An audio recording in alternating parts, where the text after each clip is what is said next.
Als jij op zoek bent naar een goede videocamera in DSLR-formaat en je bent bereid daar ongeveer €3000 aan uit te geven, dan heeft Panasonic met deze GA6 een hele fijne kanshebber in huis.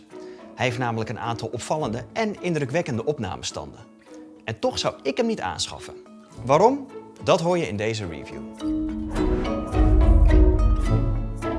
Dat deze camera echt is bedoeld om video mee te draaien, merk je meteen aan een aantal zaken. Zo heb je als gebruiker de mogelijkheid om te kiezen in welk bestandsformaat je je shots draait. MP4, MOV, maar ook ProRes. En dat is dus af te stemmen op jouw workflow in de nabewerking. Maar nog opvallender is het grote aantal resoluties en opnamestanden die de GA6 rijk is. Full HD tot 200 of 300 frames per seconde voor heerlijke slow-mo beelden.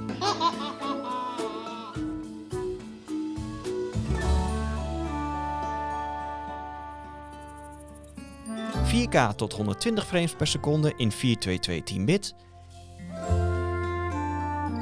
En 5.7K tot 60 frames per seconde.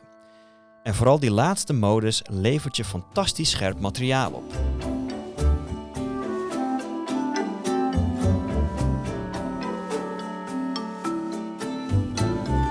Ook qua kleurprofielen krijg je een hoop aangereikt.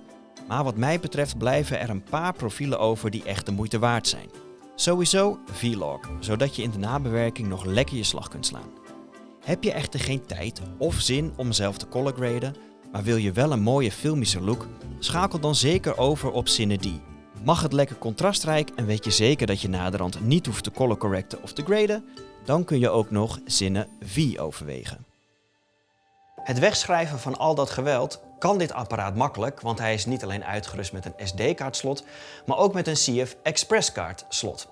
En handig is dat de camera zelf aangeeft welke opnames op welk medium kunnen, zodat je nooit te maken krijgt met haperende kaarten. Let wel, die CF Express kaarten zijn ontzettend duur, maar je gaat ze wel nodig hebben. Overigens kan zelfs de behuizing van de GA6 bekoren. Het apparaat ziet er echt premium uit. Stevig, goede grip, leuk rood accentje. Wel wat groter dan we gewend zijn van een Micro Four Thirds sensor, maar niks mis mee en bovendien voorzien van USB-C en volwaardige HDMI-aansluiting. Maar ik stipte het zojuist al even aan, dit is, zoals we van Panasonic gewend zijn, een Micro Four Thirds sensor, wat over het algemeen hele compacte apparaten oplevert, maar wel een stuk minder lichtsterk is dan full frame. Kortom, minder scherptediepte en eerder problemen bij het filmen in lastige lichtomstandigheden.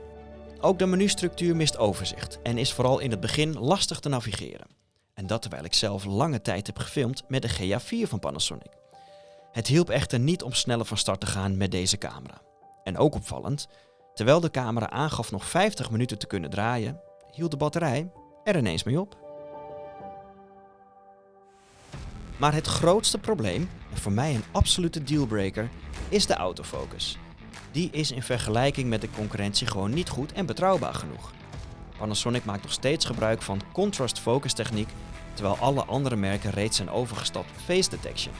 En terecht zo blijkt, want ook de gezichtsherkenning laat de wensen over als je gewend bent wat Canon en Sony op dat gebied doen met hun spiegelloze camera's. Vooral bij lastige lichtomstandigheden, dus bij veel tegenlicht, of bijvoorbeeld een achtergrond met dezelfde kleur als degene die je interviewt, zou ik niet blind op het toestel durven vertrouwen. En dat maakt het bepaald niet de ideale camera bij een interviewsetting. En daarmee valt de GA6 voor mij dus af. Persoonlijk zou ik dan eerder kiezen voor de R6 van Canon. Die kost ongeveer net zoveel, maar heeft de zaken qua autofocus gewoon veel beter op orde. Aan de andere kant, veel van de opnamestanden die de GA6 rijk is, ontbreken weer in dat toestel. En hetzelfde gaat eigenlijk ook op voor de Blackmagic Pocket 6K Pro. Die kost ongeveer net zoveel, heeft interne 1D-filters en kan opnemen in 6K RAW, maar heeft dan weer niet de slow motion standen die dit toestel heeft en al helemaal niet de goede beeldstabilisatie die de GA6 heeft. Kortom, het is een kwestie van wikken en wegen en dan bepalen wat voor jou het belangrijkste is.